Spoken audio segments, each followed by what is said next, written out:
Okay, guys, here we go. So this is the way the story goes. A little trip through the history of my life. You ready? Picture the day, February 1970, a brisk, snowy day. February 1st, and along comes me. That's when I was born, back in 1970. Then, when I turned 9, imagine my excitement as a 4th grader, headed off to 4th grade, 1979, Cleveland, Ohio, all ready to go. Got my lunchbox, right? Because do we still do lunchboxes? Oh, good, okay. And guess what? That year, the United States, our country, actually it's 78, but it finally came online 79, decided, guess what we're going to do? We are going to get in line with the rest of the world, and we are going to stop using the English system, which even the British don't use anymore, and we are going to switch our country to the metric system. It was a federal mandate legislature coming down from Washington, D.C. So when I went to 4th grade, I had my metric lunchbox as they were trying to brainwash all Americans into switching to the metric system. So they paid state workers to go to the highways and rip down all the 55-mile-per-hour signs and put up the kilometer-per-hour signs, and they rejiggered all of our gas pumps so it wasn't back then $1 per gallon. It was 25 cents per liter.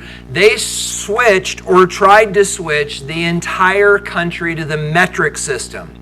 But being the lazy, self-centered people that we are, we were unwilling to change. Anything the government tried to do didn't stick, and finally they gave up because it was too expensive and no one was playing the game.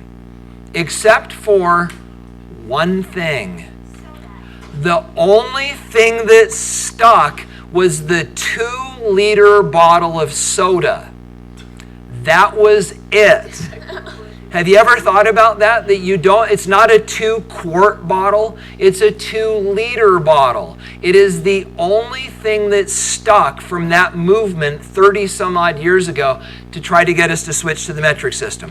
So with all of that said, guys, starting in 5th grade, you have had science teachers that have tried with varying levels of success to try to get you to think in metrics. And guys, my suspicion is that unless you've lived overseas, it probably hasn't worked because you haven't been motivated. And guys, I'll be honest with you, I'm not terribly motivated either. If I had to guess how far it was to Salt Lake, I could tell you in miles, but I wouldn't get close in kilometers unless I converted. Guys, I do think in grams, because we have gram balances, and I can't think in ounces either. I mean, if I had to ask you what weighs an ounce, you probably wouldn't know. So we may as well think in grams because we really don't do either. But guys, now I am motivated. You want to know why I'm motivated to switch to the metric system? What is it that motivates me for most things in my life besides teaching and my family? Cycling. Guys, cycling is a European sport, and so when I watch the Vuelta a España, which is going on right now, although Chris Froome, my favorite rider, actually crashed out of the race, guys, everything's in kilometers. So they're doing a 162-kilometer ride right now. They're averaging between 38 and 42 kilometers per hour, and all of a sudden I'm excited to learn about the metric system because I care, okay? So guys, here's the bottom line. We today are going to talk about the metric system. Many of you, frankly, may not care. You don't have that motivation. But it is something that you need to understand because we will not be using the English system in this class. So here's the way this is going to go down. Can I steal that from me? So guys, what I've provided for you is actually all of the notes that you're going to take today, but we're going to do this backwards. So if you look at the bottom, we're going to go over these metric prefixes really quickly first, and I'll help you understand what they mean. Frankly, it's something you may have to memorize. Then guys, we're going to go up here to this top chart, and we are going to talk about the 6 things that we are going to measure in this class and the units that we're going to use, and then give you you sort of a general sense of what those look like in the metric system. Then we've got one more thing to talk about, which is density, which I know you've also done before because it's actually a part of the 6th grade science core. So you've seen this before. We'll reinforce that idea. You'll have some time to work on your homework. Then, guys, when I see you again on Wednesday, we're going back to lab. We are going to do another lab where you'll be measuring the densities of bunches of different substances. And then, guys, what's up next Friday? Your first unit test. Okay? So we will talk about that more when I see you after the long weekend. Let's do this now, and let's see if we can do this in such a way that you don't have any homework. What do you think? All right, here we go. Oh, that was, well, okay. Here we go. All right, so guys, starting here first, look at the bottom of your page. This is the deal. So guys, I hope I'm not pushing you beyond your comfort zone to say that one of the things that we're going to have to measure in this class is length. And guys, when we measure length, you probably think in inches or feet or miles or things like that. But guys, we're not going to do that. We're going to think about this, which is a meter. Now, guys, do you know where the meter, well, actually, let's do this. Do you know where the inch came from? It was actually the length of an Elizabethan king's first thumb digit. That was an inch. Take a guess at this. Where did the foot come from? His foot. And then, guys, I have no idea where the mile came from, although I think it had something to do with the distance between two cities, and anyway, it doesn't matter. So, guys, we're not going to play those dead king body part games. We're going to talk about the meter. Do you guys know where the meter came from? It's actually housed in France. Guys, there is actually a standard meter that is actually locked up in a big vat of argon gas over in France. But that's not necessarily where it started. How did they initially define the meter? Do you know? This is pretty cool. That would be the English system with body parts. No, it's better than that. Guys, this is actually kind of interesting. It is 1/10,000,000th the distance from the North Pole to the equator. Yeah, that's where it came. So if that's the case, what is the circumference of the Earth? 10, 20, 30, 40, get it? 40 million meters. That's the circumference of the Earth. So they originally defined the meter as 1/10,000,000th the distance from the North Pole to the equator. Get it? But it's this long. So guys, this is going to be our unit of length. This is called the meter. Now this has got some definite uses, right? So if I wanted to measure the height of my desk, maybe a meter would be good. If I wanted to measure the height of me, oh, thank goodness it wasn't on my projector. Guys, a meter would be good. But what if I wanted to measure the width of my pencil? All of a sudden the meter's not so good anymore, right? And what if I wanted to measure the distance between here and Salt Lake City? Could you imagine doing that? Yeah, that's going to take a little while, right? So guys, the idea in the metric system that makes this really great, or at least as great as a measurement system can be, is that if you need longer or shorter units, what you do is you use a prefix. And guys, these are the prefixes you need to know. And I already wrote them down for you, so you don't even have to write them down. What a deal, right? But this is the way that this works. And you might want to write this down. Does yours say whole unit? Is that on there? Why don't you write that down between kilo and deci? And I'll explain to you what that means.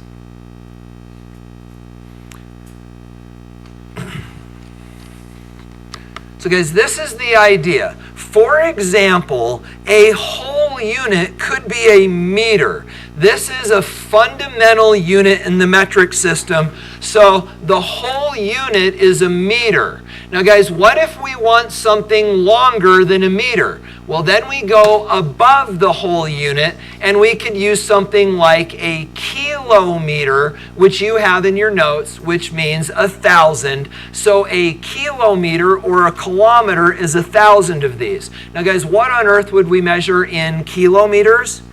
The distance to Salt Lake, or the length of a bike ride, or the speed of your bike or the speed of your car in kilometers per hour. So if you need something bigger, we'll go kilo. Now guys, you ready for this? What if we need to go smaller? So this is a meter, but if this is too long, we can then start breaking it apart. So we can do this. How many alternating orange and white lines? 10. So we just took a meter and broke it into tenths, and that is called a decimeter. Or if we want to go even smaller, we can go hundredths, which many of you know is centi or centimeter, or we could go even smaller to thousandths, which are called millimeters. And guys, we can keep on going down from there, breaking them down smaller and smaller and smaller. Get the idea? Now, what if we need something smaller than a millimeter? Well, there isn't something for 10,000th. That doesn't exist. After we get down to milli, then we go by steps of 1,000. So micro is millionth and nano is billionth. So guys, how long would a nanometer be? How long is a nanometer? A billionth of a meter. So guys, what on stinking earth are we going to measure in this broken into a billion little pieces? The answer is the distance between atoms in molecules. So if you've got water, which is H2O, you've got an oxygen and 2 hydrogens, the distance between the oxygens and the hydrogens is measured in nanometers. Get the idea? Okay, now guys, there's one other, and is it on there? Oh, good.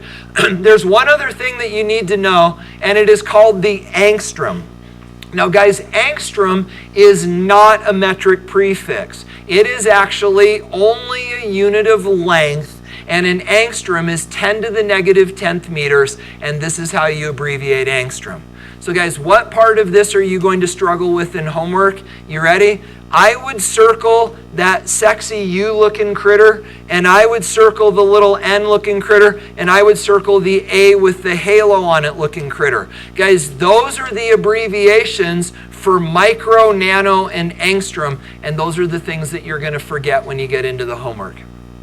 Okay, so what about this then? So guys, we understand how this works for lengths, but it also works for other things. So think about the lab that you just did. You went into lab and you weighed a beaker, and then you weighed a beaker with salt and a watch glass and a dish. Guys, what were your units for mass when you were weighing things?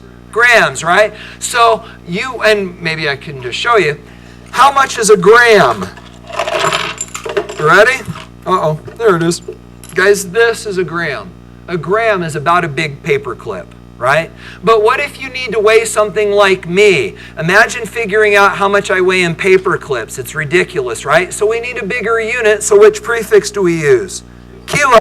And so we would weigh ourselves in kilograms. Now, what if we wanted to weigh something really, really small, like a speck of sand? Well, guys, grams is way too big. So what would we do? We'd grab a prefix, and we might use something like centigrams or milligrams. You get the idea? So these prefixes can be used with any of the things that we measure in the metric system. Groovy? Okay, so guys, then the question becomes this. What are the things that we measure in the metric system? Now we're going up to the top chart. So guys, the things that you need to know how to measure are length, volume, weight, mass, temperature, and time. Okay, now guys, I've given you the English units for these, but up above where it says English, you might want to write the words no, no, no. Guys, those are evil. We are not going to use the English system in here, because even the English don't use the English system. It's bad. It's ridiculous. The Brits? I don't know.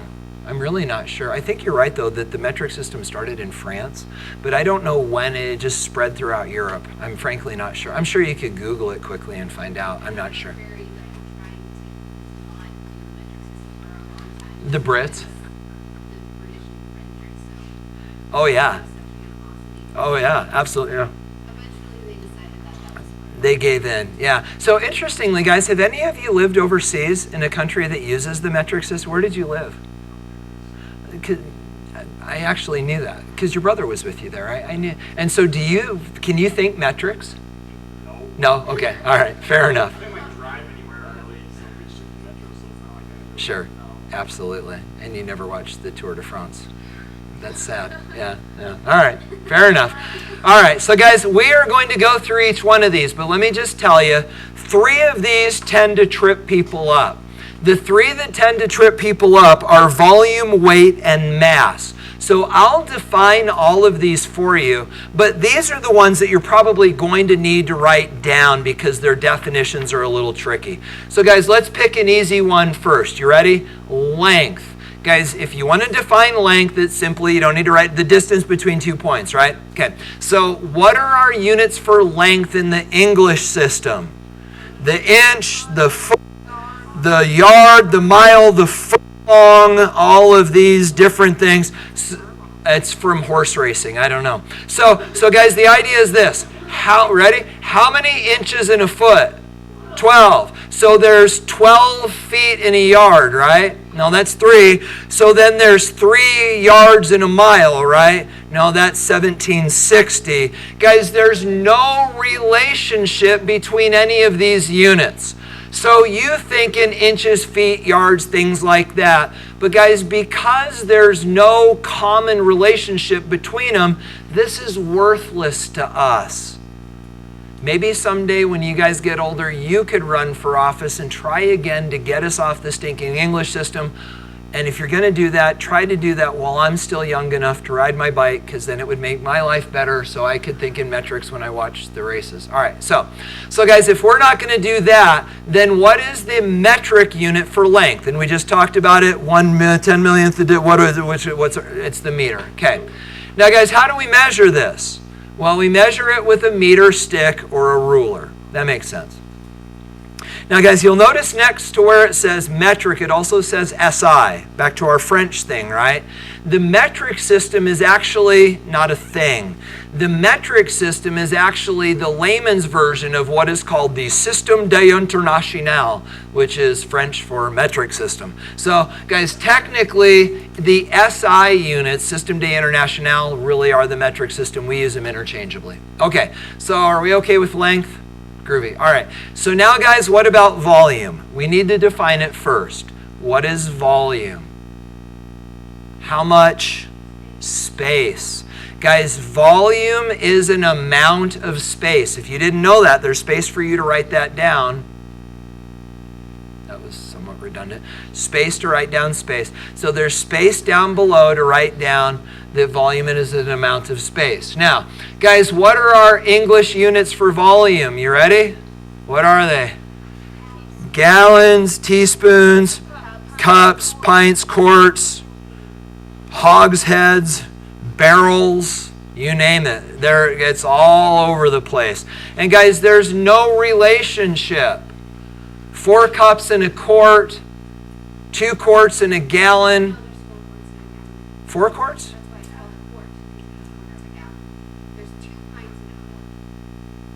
There you go. All right, but 4 cups in a quart, right? So hold on. 4 cups in a quart, 4 quarts in a gallon? There's actually one that isn't stupid. We'll skip pints, and then it's not stupid. All right, hey, that's victory for us, right? Because normally we just have to deal with stupid. So, guys, we're not going to do stupid. We're going to do the metric system. So do any of you know the metric unit for volume? It's the liter. Now, guys, here's the trick. This is a liter. This is it. This is how big a liter is. Now, here's the thing, though, guys. You need to not just know this as a liter. And this is going to be really helpful later down the road. So, guys, check this out. This is a meter, right? So if that is a meter, what do we call that if it's broken into tenths, looking up at your decimeter? Now, guys, watch. This is pretty good. This box is a decimeter by a decimeter. Almost cut your head off. By a decimeter. So it is 1 decimeter by 1 decimeter by 1 decimeter. So length times width times height. How big is this? 1 times 1 times 1, length, width, height. It's 1 cubic decimeter. So guys, it turns out that a liter can also be called a decimeter cubed. But then, guys, we can also make this a little bit smaller. What does milli mean? thousandth. And guys, 1,000th of a liter is a milliliter. I know you're writing, so let me wait because you need to see this. So guys, you okay with this being a liter or a decimeter cubed? Okay, now let's talk about this cute little critter. This guy right here is what is called, well, let's not name it. Let's talk about what it is. This little guy right here is 1,000th of this guy right here. So if this is a liter, and if this is 1,000th of it, what's that? It's a milliliter, right? But guess what? Our little buddy, Mr. Milliliter, is actually a centimeter by a centimeter by a centimeter, and that would then be a cubic centimeter. You got it? So guys, in the metric system, we have decimeters cubed and centimeters cubed, and those are the same as liters and milliliters. Groovy? So what that means, gang, is we can use these interchangeably and we can use those interchangeably. Good? Okay. Now what about this? Let's kind of relate this to the English system. Can you picture a gallon of milk? How big is a gallon of milk on a side? Is it a foot by a foot by a foot? No, there's no relationship. So guys, you can't do this in the metric system. There is no fixed cubic dimension that is equal to something like a gallon. You don't have that in the English system. So guys, with that said then, how do we make these measurements? Well, we can use graduated cylinders to measure volumes, but we can also use rulers. Because guys, if we measure the size of something, length, width, height, we can then do the math and figure out its volume in things like milliliters. Groovy? All right, so now let's talk about weight. Do you guys know the definition? Enough of you have taken physics. I suspect you do. Do you know it? Weight? No? Huh? Yeah, good. Okay, so weight is the force of gravity on an object. So guys, weight is the force of gravity on an object. All right, let's talk English system. What are the English units of weight? Pounds or ounces? Okay. So guys, let's then talk about how we measure this. So picture this. You get up in the morning and you decide you want to find out how much you weigh. So you step to the bathroom and you jump up on the scale, and either the dial goes like this or the digital readout gives you a number, and you look down, and actually I weighed myself this morning, and it says 176 pounds. Okay, so I just figured out my weight in pounds. Here's the question. What is going on within that scale when we weigh ourselves? Do you know? What's going on in there? Okay, so it's measuring gravity. So what's really happening is gravity's pulling down on all of this. But guys, what's going on inside the scale? Say it again. Yeah, so but what inside there is pushing back up? It's either a spring, or in a digital balance, it could be these little rubber bumpers at all four corners. So literally what you're doing when you get on a scale is you step on that thing and you are either smushing a spring or squishing these little rubber dudes.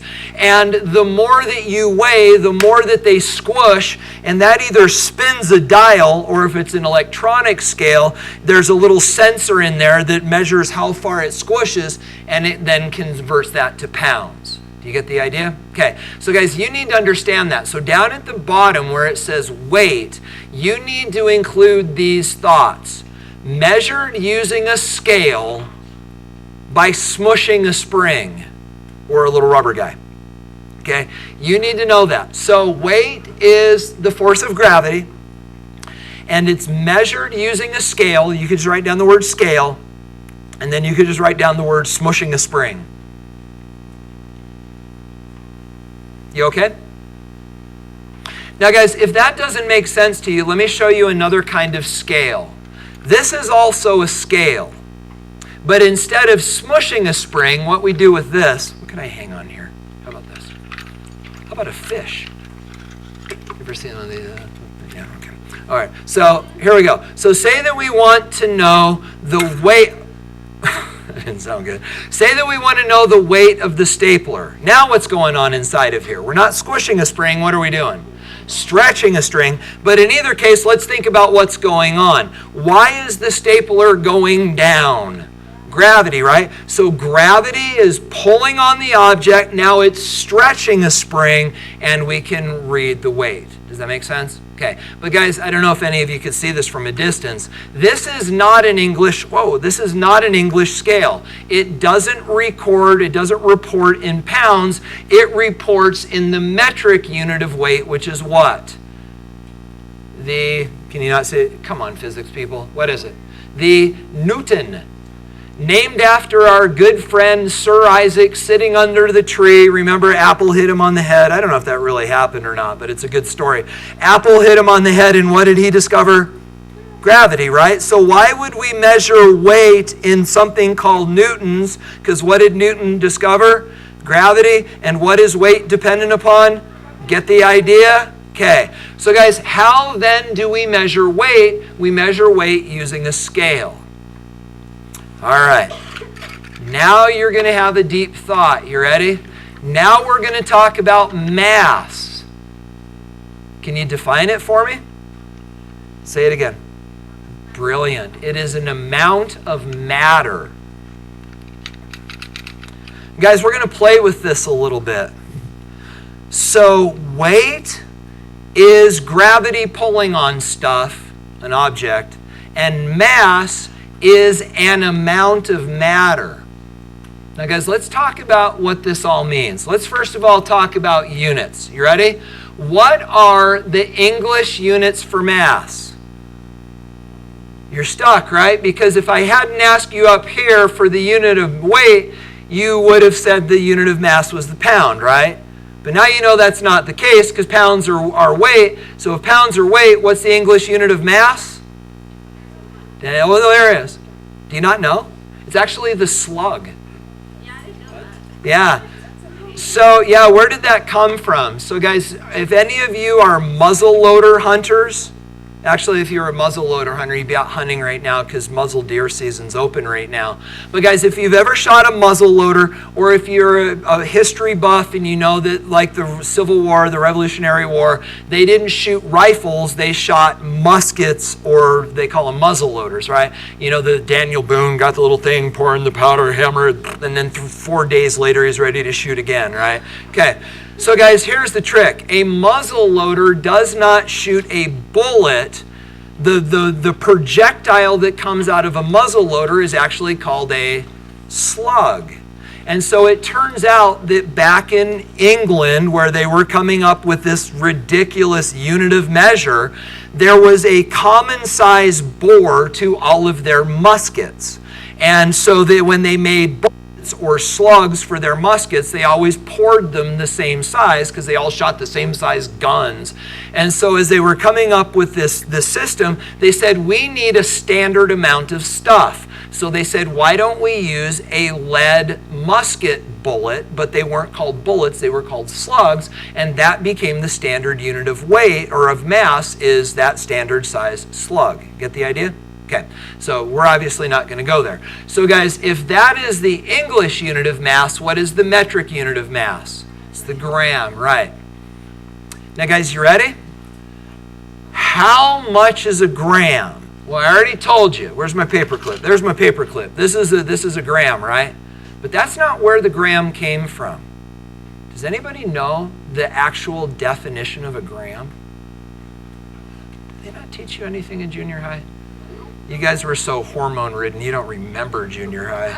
Okay, guys, you ready? This is it. This is pretty eloquent. If that's maybe not the right word, it's pretty cool. So, guys, a gram is defined as the mass of a milliliter of water.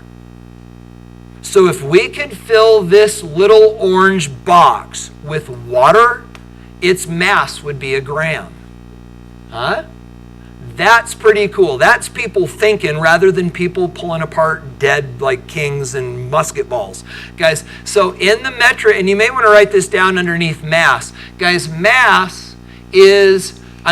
gram is the mass of a milliliter of water.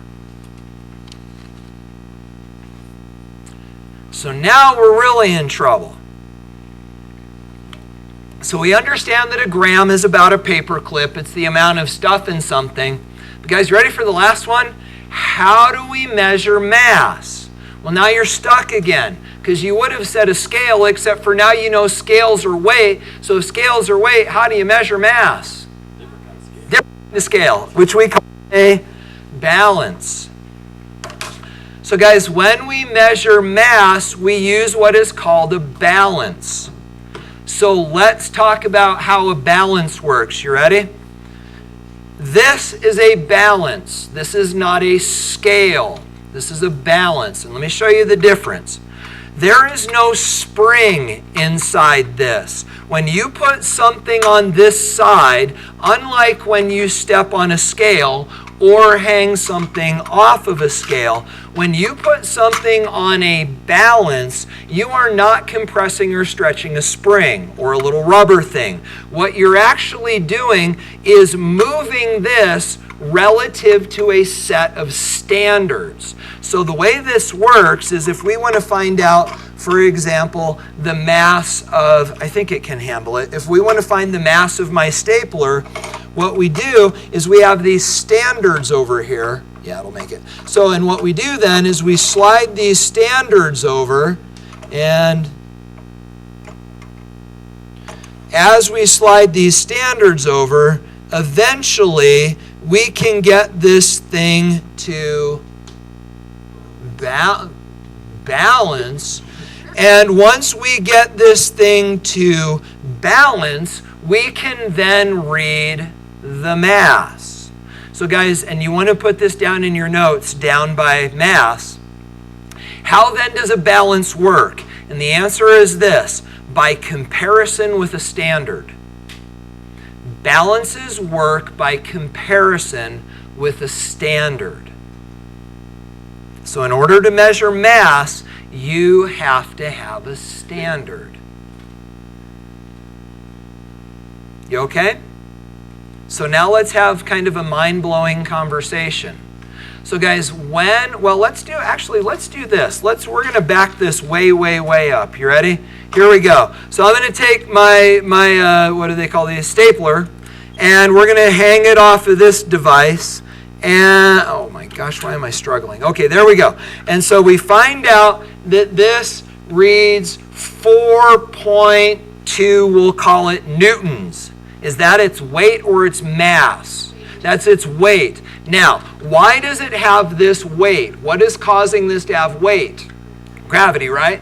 So what would happen if I were to take this system and put it on the space shuttle, even though we don't have the space shuttle anymore, but if I were to put this on the space shuttle and send it up into space, will it have the same weight?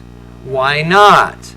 There's less gravity. You guys all, of course, understand there is a little gravity in space, right? That's why we're in orbit. If we leave orbit, then there's no gravity. But guys, as we're orbiting in the space shuttle, the weight of this will change. Why does the weight change? Because gravity changes. Now, what about this? What if I were to take, and be careful, think before you talk. What if I were to take this balance into the space shuttle? Would the mass of the stapler change? It would read exactly the same. Isn't that weird? So guys, let's talk about why. How does this balance work? Well, the idea is this. We understand that gravity makes this side go down, but gravity also makes this side go down. And because gravity is equal on both sides, it factors out. So it doesn't matter how strong gravity is. It could be strong like it is here. It could be weaker as in up in space. In either case, because gravity functions on both sides equally, it doesn't affect the measurement. But really, the bottom line is this. Guys, what is mass? Well, mass is how much stuff is inside this stapler, right? And if we send this stapler up into space, does it have less stuff? No, so its mass shouldn't change, and in fact, it doesn't. Do you get the idea? So you ready for this? Guys, when an astronaut goes into space, does he become weightless or massless? Weightless. What would happen to him or her if she became massless? She would cease to exist. Do you get the difference? You don't want to be massless. That's a bad thing. All right. So, are you guys okay on weight and mass? All right. Here we go. 2 more to go. Next thing we need to do is temperature. Guys, I didn't give you a place to define temperature, so we won't do it now. We'll do it later, but I think you know the units. What are the English units for temperature? Fahrenheit, right. Actually, proposed by a guy named Lord Fahrenheit. And I used to know where he came up with these numbers, but frankly, I don't remember. We're not going to use them anyway. Guys, what are the metric units? Celsius or Kelvin. And guys, we will talk about Kelvin later. For now, we're going to do Celsius. Now, let's make sure you're clear. There are two fixed points on the Celsius scale. How should I ask this? So guys, what temperature does water freeze at in Celsius? 0. If you didn't know that, you might write it down. Now guys, what temperature does water boil at in Celsius? 100. Yep. At sea level, and we'll talk more about that in a few months. Now guys, just by frame of reference, you ready for this? What is room temperature? Well, what would you say room temperature is in Fahrenheit? 68, 70. What is it in Celsius? 23. Okay, and then do you guys know body temperature? 98 points. Have you ever thought about how stinking miraculous it is that people all around the world all have the same body temperature? That's weird to me, but it's true. Do you know body temperature in Celsius? About 37, just so you have a frame of reference, okay? All right, so guys, how do we measure temperatures? With a thermometer. All right. Just to restore your faith in the United States, though, now we can talk about time. And guys, should we define time? The meter in the thermometer? No, there really isn't. Ready for the definition of time? I think I can say it. I heard a physicist say once that time was just God's way from keeping everything from happening at once. Wrap your head around that. Never mind. Okay, so, all right. So guys, what is the English unit of time? The second. What's the metric unit of time? The second. We finally got one right. And then finally, guys, we use a stopwatch to measure time. All right. You guys all okay with all of this? Amazingly, you've been doing this since 6th grade, and I think all of you still learned a little something. So it wasn't a complete waste of time, right? The slug. There you go. Okay. So guys, one more thing that we need to do, and we are done, and I think we are on schedule for you to not have homework. You ready? So guys, the last thing that we need to do is we need to take 2 of these units and bring them together into what is called the derived unit. A derived unit is something that we create by bringing things together, like derivatives if you're doing calculus. So the derived unit that we need to talk about, watch close, is the relationship between mass, and remind yourselves, what is mass? Amount of stuff, and volume, which is what? The amount of space. And when you bring those together, we're actually going to skip over this. When you bring those together, guys, what you end up with is something called density. And guys, density is the ratio of mass and volume. So let me give it to you as words and then an equation. So here it is as both. So guys, density is the ratio of mass and volume.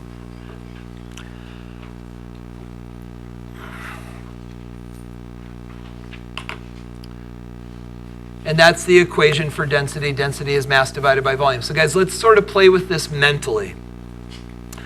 Remind yourselves quickly, what is mass? An amount of matter. What is volume? Amount of space. Check it out. Guys, these are both samples of pure aluminum. Here's the thing that's crazy about them.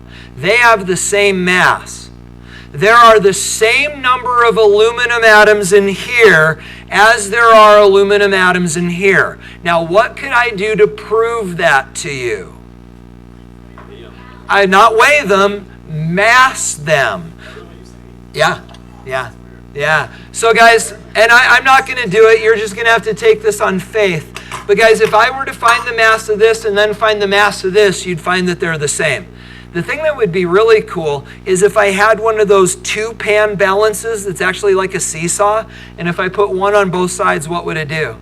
It would balance because it has the same mass. So guys, these have exactly the same mass, but this one's bigger and this one's smaller in terms of space. And what do we call space?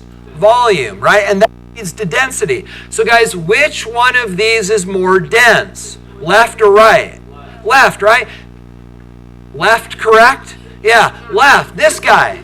And guys, if you're not sure about it, answer it this way. If you had to sit on your hands and allow me to throw one of these at your head as hard as I could, which one would you rather get hit with?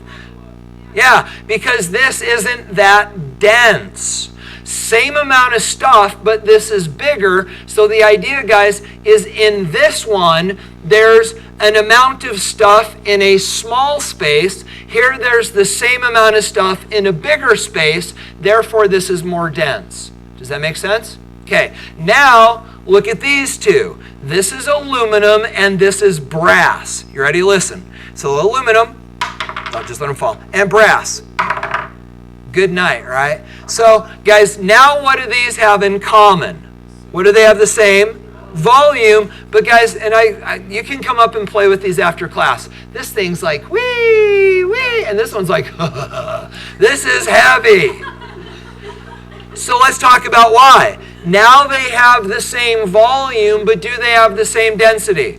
Which one's more dense, right or left? Right, because there's more stuff in the same space. So guys, you've got to understand that density is a ratio. It's how much stuff in how much space. You get it? So the more compact something is squished, the more dense it will be. Is that okay?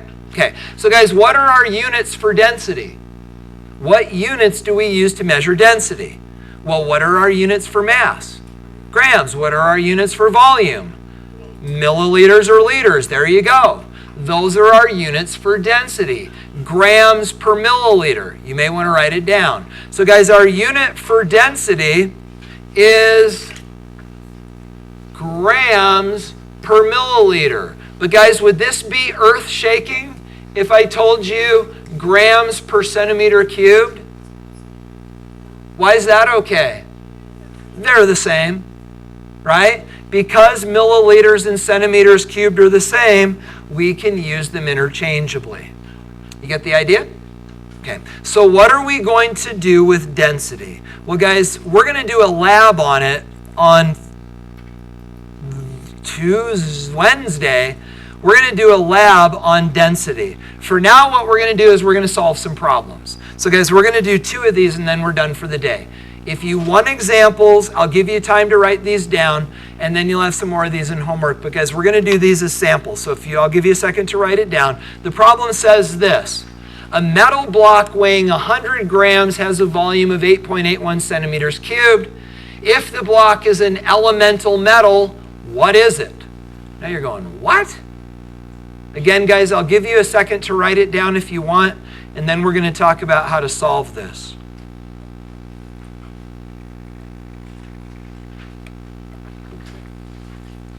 A metal block weighing 100 grams has a volume of 8.81 centimeters cubed. If the block is an elemental metal, what is it?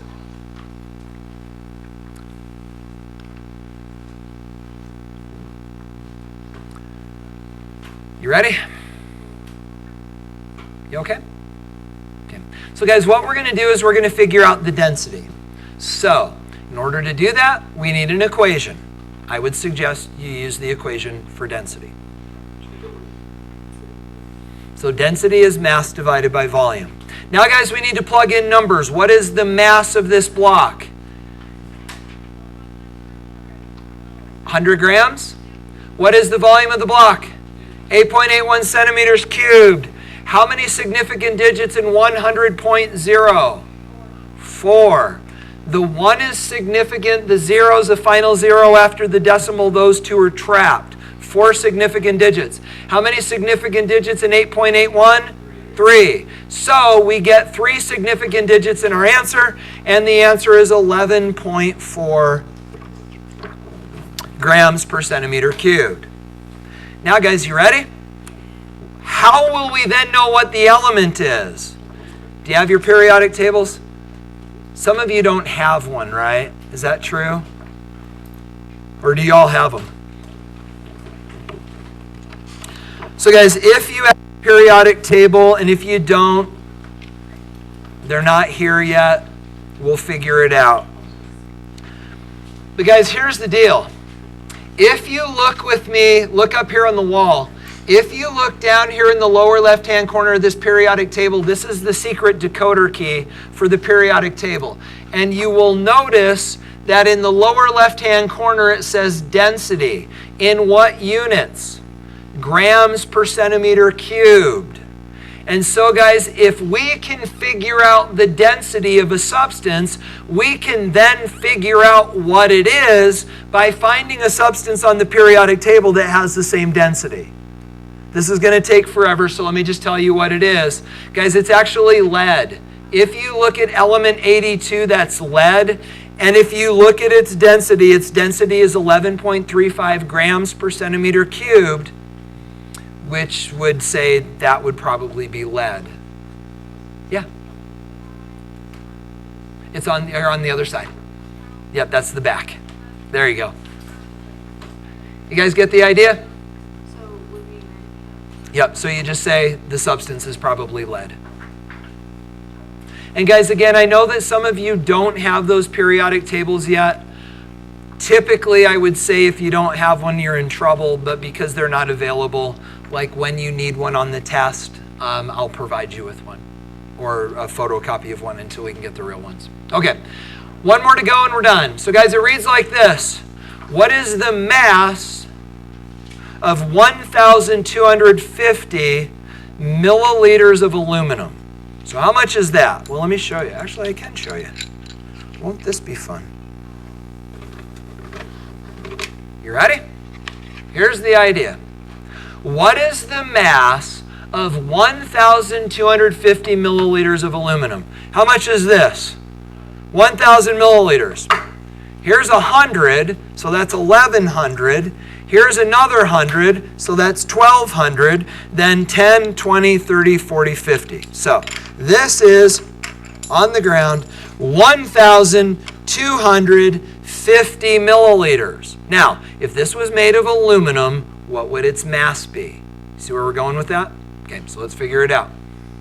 Here we go. So guys, in order to figure that out, the first thing we need is an equation. There we go. Now, what are we solving for? What does the problem say we're solving for?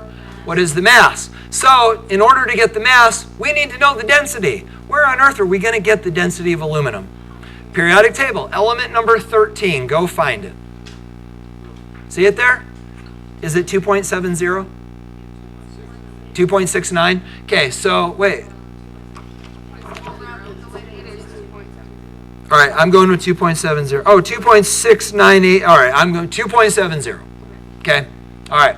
So 2.70 grams per milliliter. We want to know the mass and we know the volume, 1,250 milliliters. How do we solve that for x? Cross multiply. How many significant digits in 2.70? 3. How many significant digits in 1250? 3. That's not a final zero after the decimal, so we get 3, and the answer would be 3,380 grams.